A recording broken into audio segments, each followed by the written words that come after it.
சின்ன சின்ன முருகைய சிங்கார முருகைய கொஞ்சி கொஞ்சி தமிழ் பேசும் செந்தில் வடிவேலனவ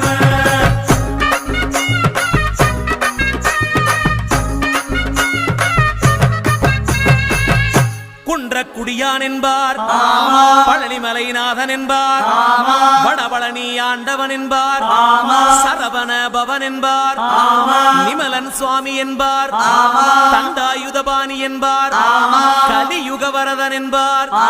வெற்றி வடிவேலன் என்பார், வீரவடி வேலன் என்பார், மரகத வண்ணன் என்பார்,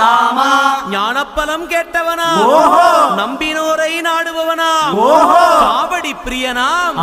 ராஜ அலங்காரம் கொண்டவனா, ஆண்டியாய் நின்றானா, ஆனால் செல்வத்தை எல்லாம் கொடுப்பானா.